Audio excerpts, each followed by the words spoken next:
So for right now, the overwhelming way in which you are going to get your honor ranking is from your birth, ascribed honor.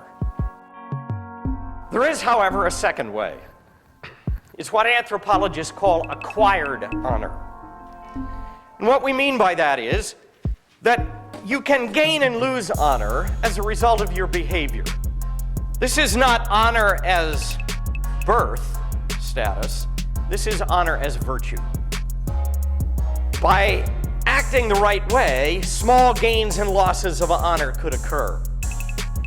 And in fact, we know that they played a kind of game. We call it the game of challenge and response, in which one could challenge the honor of another, and you have to respond appropriately. If you respond inappropriately, you lose face, you lose honor, you are shamed, and if you play the game well, you could acquire honor.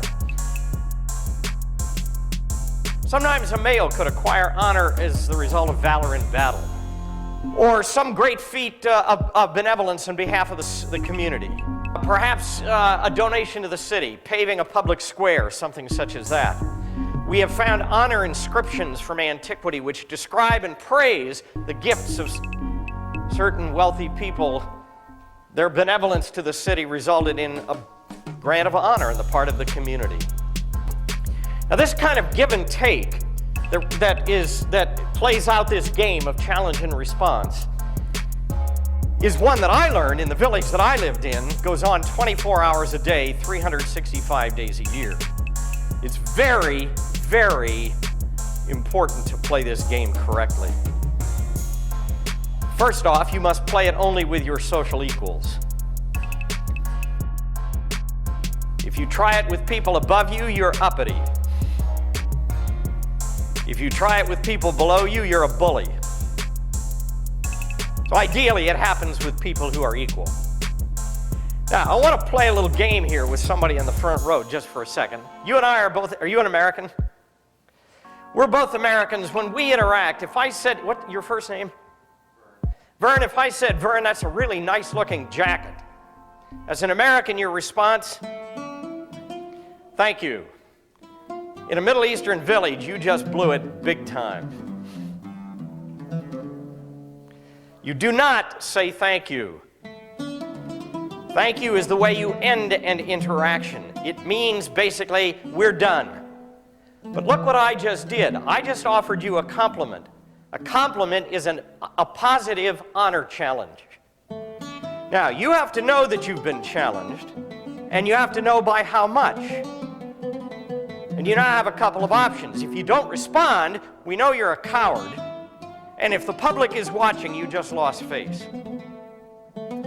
You could decide, I've been challenged by that much, and you could respond in equal measure. Now the playing field is level again, and we can go on with our conversation. Or you might decide to one-up me.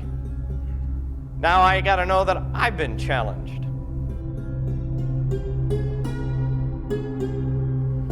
So positive challenges come in the form of gifts and compliments.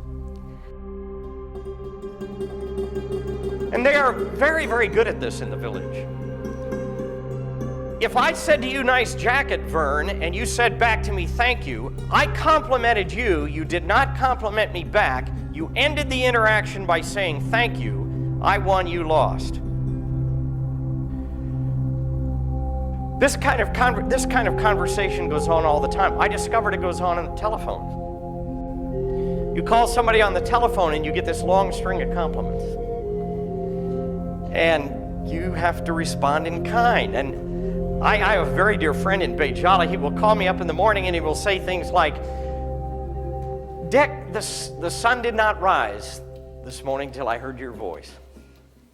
You know, I mean, to an American that sounds corny as the dickens. You know, and he gives me 3 or 4 of these. Well, I've got to come back with 3 or 4 of these, or the conversation can't proceed in a proper fashion. Now, I can also do this negatively. I can challenge you by insulting you. And so I learned in the village as well, they are quite skilled at insulting each other. Many of these insults are very, very subtle. And one of the games to play is to subtly insult somebody and then see whether or not they pick it up. We're not often aware of it when we read the English Bible, but Jesus is extremely skilled at this kind of insult. Some of you may remember that in the 23rd chapter of Matthew, Jesus calls his opponents, it's translated in the English, a brood of vipers. That is not exactly what the Greek says. The Greek says, you snake bastards. Now think about that in honor-shame culture. If you get your honor ranking from your family to call somebody the illegitimate son of a snake, that is the Mediterranean equivalent of a dirty mouth.